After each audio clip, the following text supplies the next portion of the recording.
Wow. Hey guys, welcome back to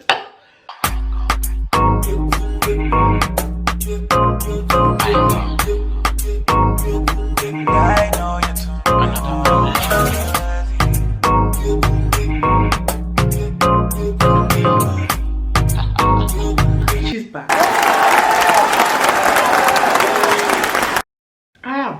I'm back with a vengeance. So firstly, I feel like an apology is due. So I should apologize. I know it's been a hot minute, but I have to be honest with you guys. I don't want to come off negative or anything, but 2021 has been a really good year. But it did come with its moments. So there was moments where I just wasn't able to manage YouTube with the other things that I was managing at the same time.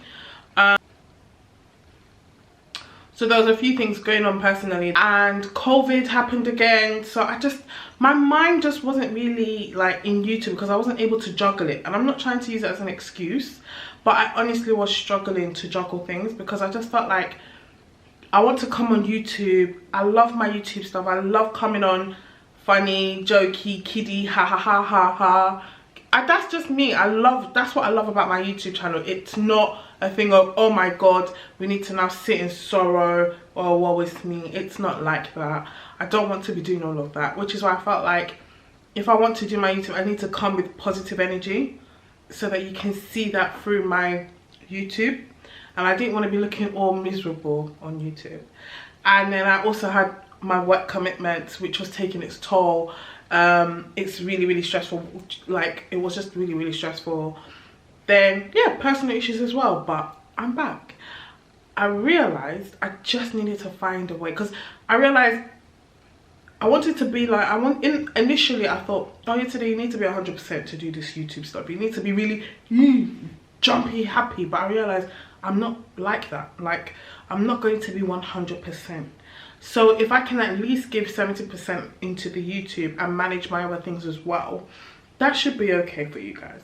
And obviously I will continue to progress myself, but you need to understand I can't be 100%. No one's ever 100%, you know. But I just wanted to give at least 60% into my YouTube. I'm grateful, I'm thankful. God has really been helpful. I don't think I would have done it without God. So yeah, I'm happy to be back. I am happy to be back, guys. And I just thought, why not come back with some gist, some interesting stuff? Dirty December, because I said I'm gonna finish this 2021 with a bang, and I made sure I did. Dirty December was very dirty. Oh, I dirty, gone filthy. It was something. Before we get into it, don't forget to subscribe, like, and share my page. Guys, follow me on Instagram. Our trip. Now, December was amazing. December was great. December was lovely. Loved it. I thought this is a good way to finish 2021. Now, I'll be honest, I was a bit hesitant to want to go to Nigeria. Not because of Nigeria, but because of COVID. I just thought, I haven't traveled in COVID. So basically, I haven't traveled in about 2 years. And I was just like, I don't know what it's going to be like. I don't know what the experience was like. So I was a bit hesitant. So my friend was talking me through the process, all the lovely stuff. And I was like, okay, let's go. Now, bought my ticket, planning this wedding since April. I was a bridesmaid. So literally we're like, okay, let's get this sorted. Let's get this sorted. We basically paid for everything. Now, bear in mind, we were flying out on the 5th. Yep. So we were flying on the 5th of December, landing in Nigeria on the 6th because it was a night flight. Me and 8 other people, no, actually 10 other people were going on the same day. Funny enough, it was all coincidental. It wasn't until we were in a group chat they were like, oh, but by the way, when are you flying? And they were like, I'm flying on the 5th, I'm flying on the 5th. I was like, oh, so literally we've all hijacked the plane because we're all flying on the 5th. So we were like, okay, exciting. And that plane ride would have been lit, like, honestly. So we're all flying out on the 5th. Now, before you can get into Nigeria, Nigeria was in the amber list. So that meant that you would have to do your PCR test 72 hours before you go, right? 72 hours before you go. Now, I done my PCR test within the 72-hour window because I was busy. So I was like, this will be the only time I can do it. So I've done my PCR test and literally got my results the next day within the 72-hour window. So now it's literally 2 days before I'm flying. And next thing I hear is one of my friends called me saying, yesterday, I hope you haven't paid for the portal yet. The portal is a Nigerian portal. Just to give you a bit of background, when you've done your PCR test in the UK, you need to put it into the Nigerian portal. That costs another £200. So you put that in the portal. Now, once you put it in the Nigerian portal, when you get to Nigeria, they'll scan the barcode and that's what will let you through. If you don't have the portal, they will check it in the UK as well. So if you don't have it, you won't be able to go to Nigeria. So I'm literally on my phone in the portal. I'm not joking, guys. I was literally in the portal typing, oh, payment. And then my friend was like, today, I hope you're not in the portal. I was like, why? She was like, basically they've put Nigeria on the red list. I was like,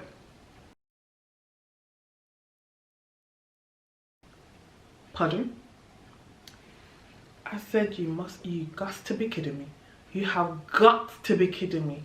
They literally said Nigeria, Boris and the health secretary literally put Nigeria on the red list, and 8 other African countries due to Omicron or Marion variant, whatever you call it.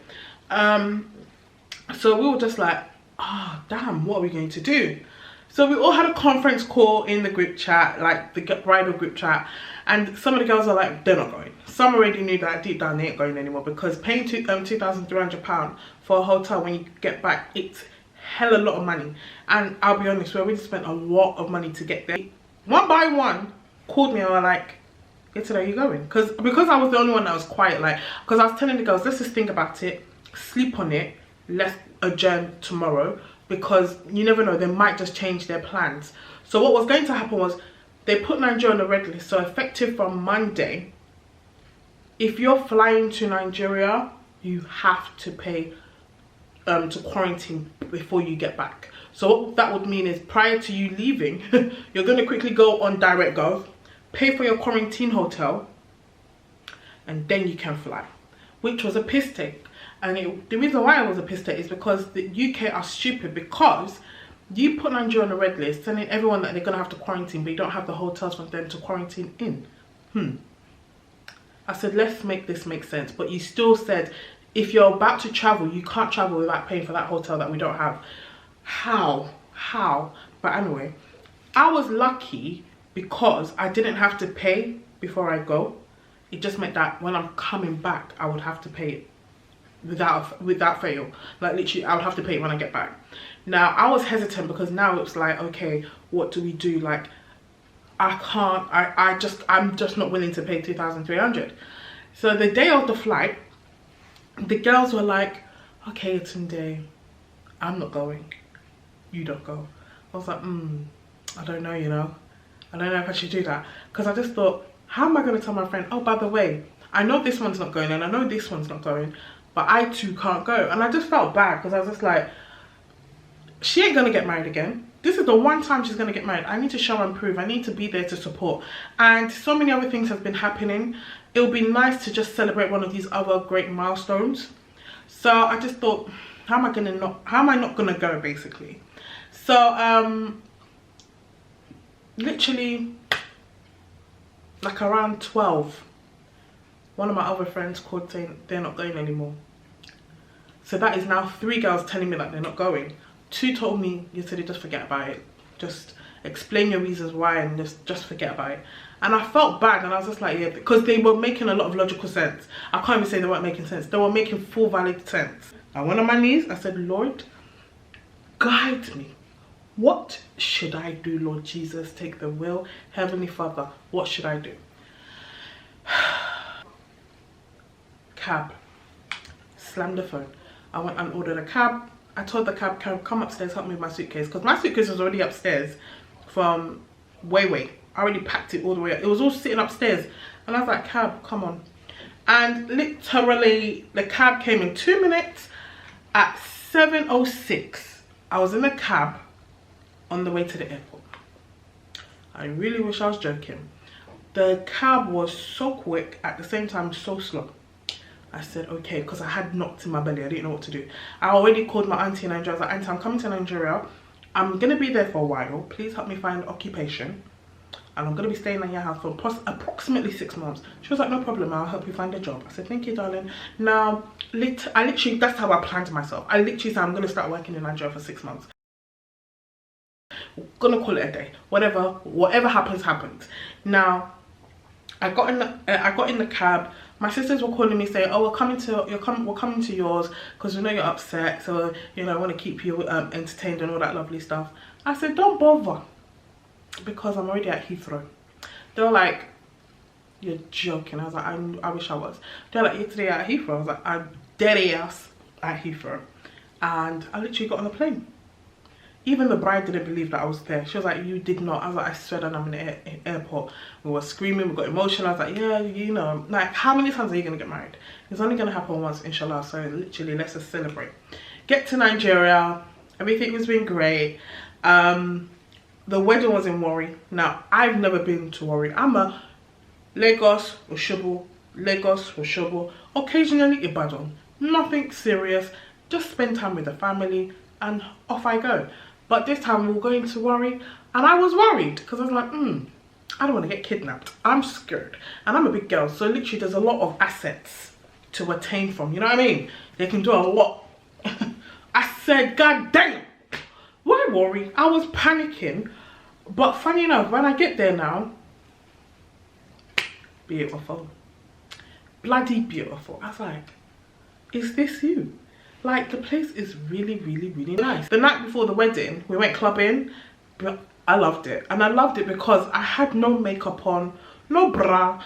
And it was just like, literally, it was a random thing to do. Because I was like, oh, what's there to do? What is there to do? Let's go out. And the bride was like, yesterday, how long will it take for you to get dressed? I was like, without no makeup on. I was like, 2 minutes. She's like, good. Just put something on. I put on one slim dress. Had no makeup on. I literally put my wig on. And I was out. It was like, we had 3 cars driving in the middle of the night at around 12 in the morning. We best believe we were the only one on the road, like literally the only ones on the road. There was not even a single car in sight. At first I panicked because I said, oh, this is so bloody risky, like driving around at 12 in the morning and being the only ones on the road. I was panicking. Now, get to the club. There was no one in the club. It was like a lounge kind of bar thing, and I was just like, okay. But then all of a sudden they just brought out all these drinks, all the shisha. I was like, oh, okay. And I can't lie, we turned up. I was sweating because I did not even sit down once. I was just dancing, doing stupid shit. I was just like, oh my god, this is vibes. It was lit. I can't lie. I had so much fun there. Wedding was beautiful. It was decked out, lovely. It was a good vibe. The wedding was an all-nighter. I loved it.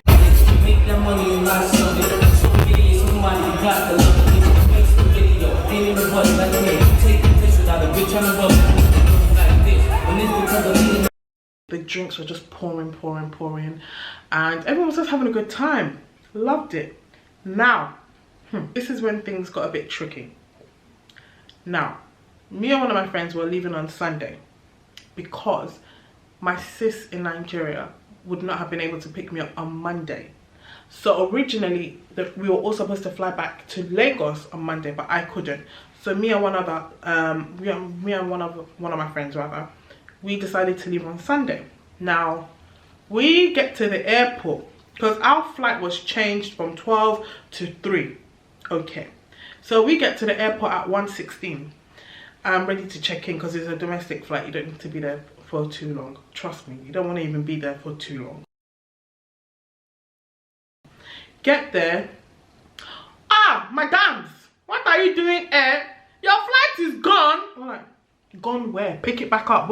Where did it go? Me and my friend were like, I was so confused. I was like a deer in the headlights. I was like, what did he just say to us? He was like, your flight is gone.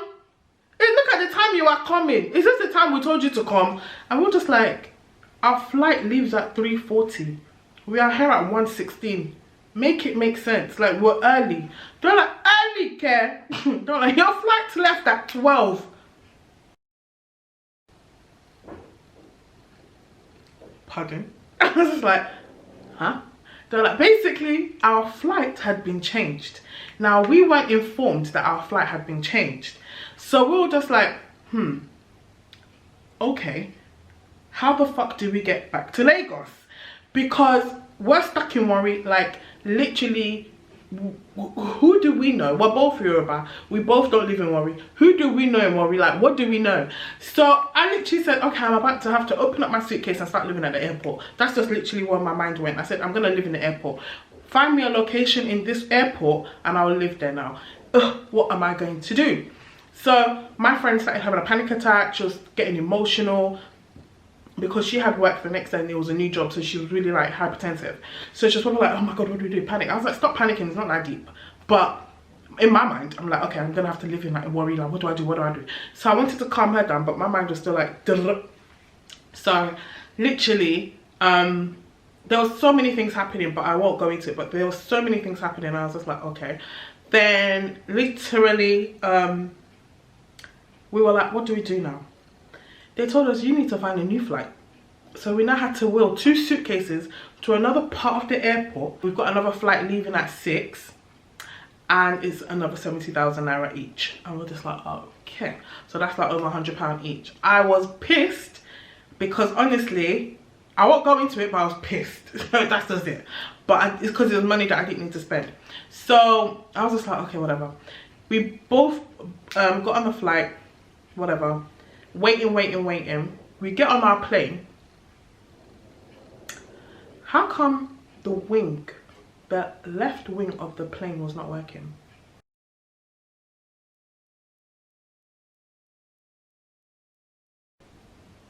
Hear what I said.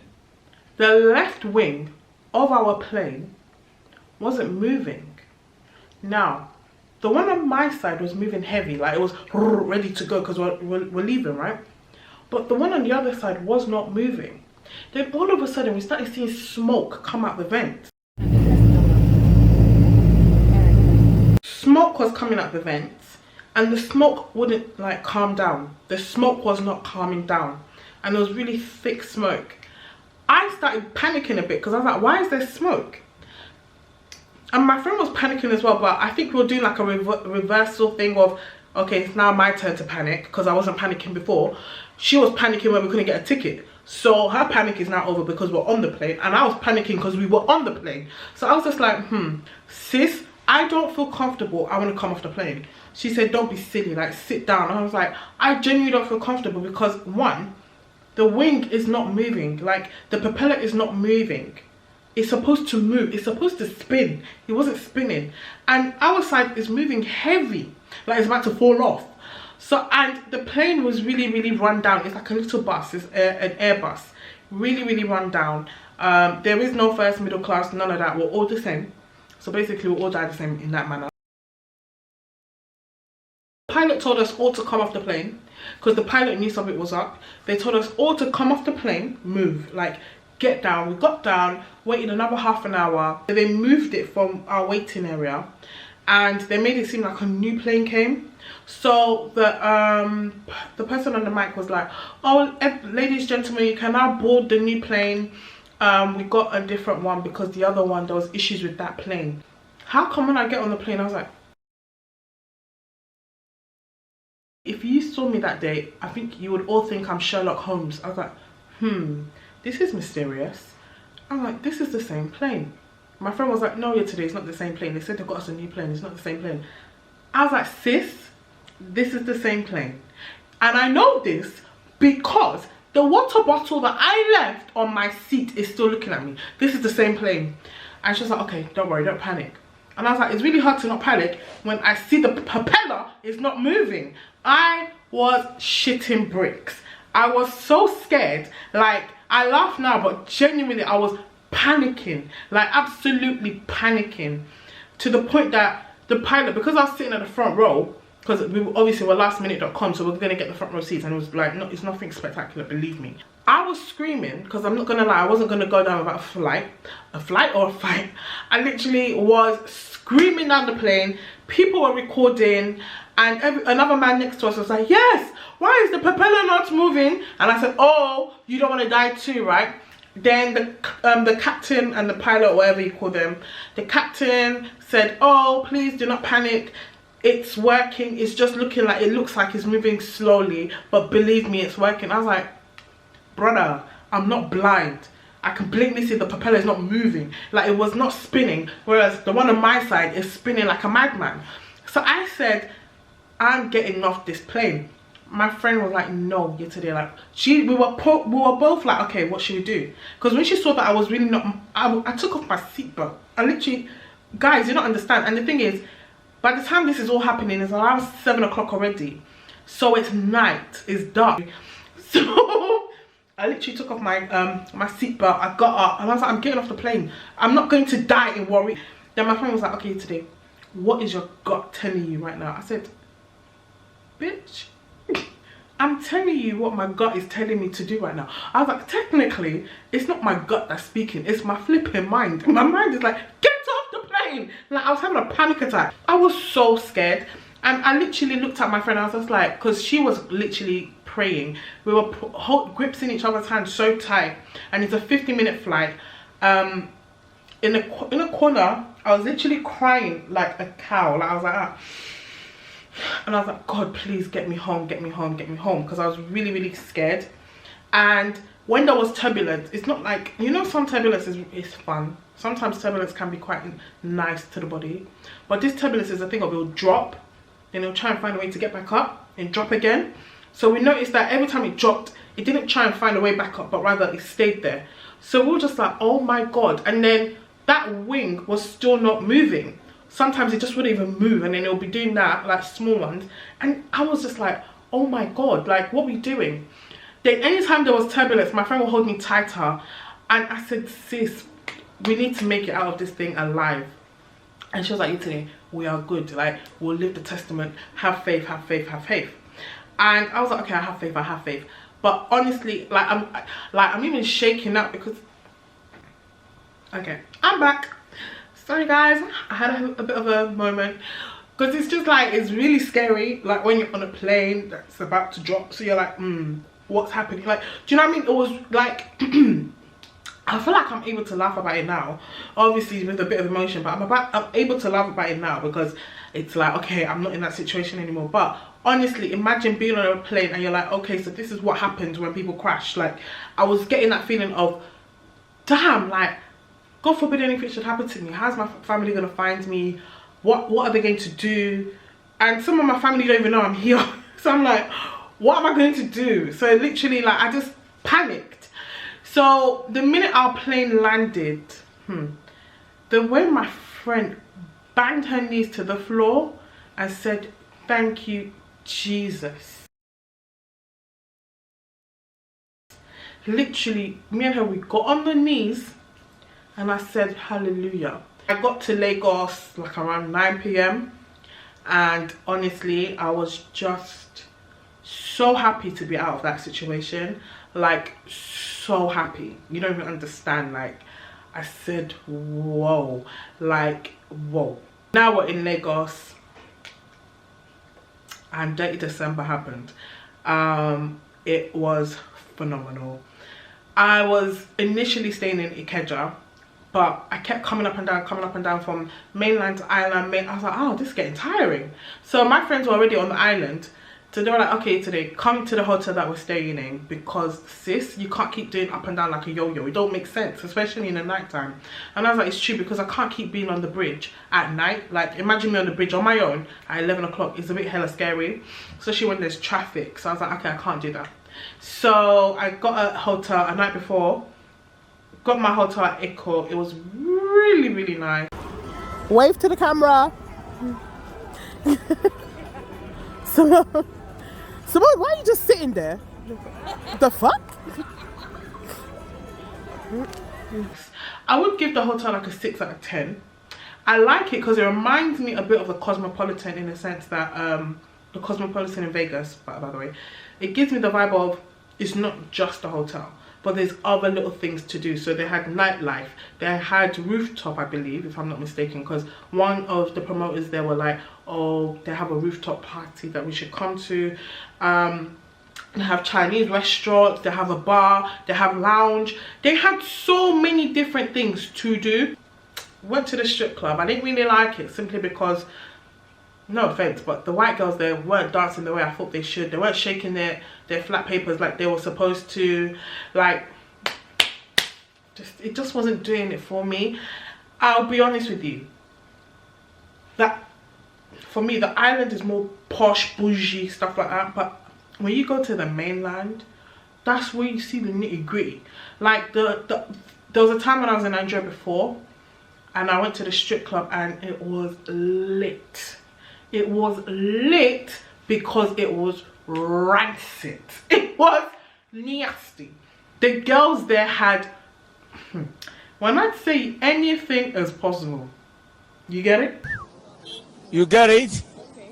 If you don't get it, forget about it. You know what I'm saying? If you don't get it, you won't get it. Forget it. As in, it was gritty. Going to amazing restaurants, went to a lounge club, rooftop party in RSVP, W Lounge. I was supposed to go to a beautiful place. It's like a cave. Don't know what I'll put the details there. I was planning to go. I actually tried to book a table, but they were so busy. They literally had reservations booked all throughout December, so it was impossible, and I was so gutted because I would have loved to take pictures there. But Nigeria for me, I can't lie, this year was literally a good 9 out of 10. It was really good vibes. I went out by myself, literally I went clubbing. So in one day, all on a Saturday by the way, went to a wedding that I didn't know. Like I didn't know any of the people there, but I don't care. I went to a wedding, finished from the wedding, went to a restaurant with my friends. From there, I went to a lounge with my friends because we went to go and smoke shisha and drink cocktails. And the cocktails in Nigeria are so bloody affordable. It's like 4K, 6K. Some high-end ones that are like 10K, but it's worth it because it tastes absolutely amazing. There was one that I had that was 2K. I will never do that again. And technically, the guy that gave me the drink, the waiter, I do feel sorry for him because he asked me, what do you want to drink? I said, give me the strongest thing you have in your bar. And I said, I want the strongest thing. Me, long throat, I want the strongest thing. He was like, are you sure? It's me, yeah, what do you mean am I sure? He said, are you sure? Because not many people can drink it. I said, I'm not many people, I will drink it. He brought me some long drink like this, and it's called Last Man Standing. He bought me the drink. I looked at him and I said, you're deadly. You can kill. This drink is nasty. Absolutely nasty.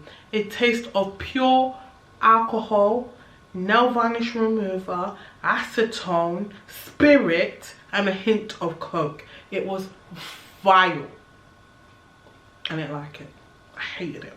Now, me and my friends, I can't lie, we had some of the best nights.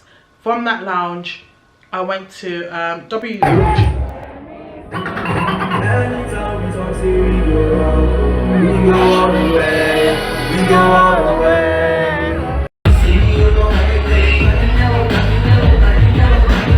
I put it down,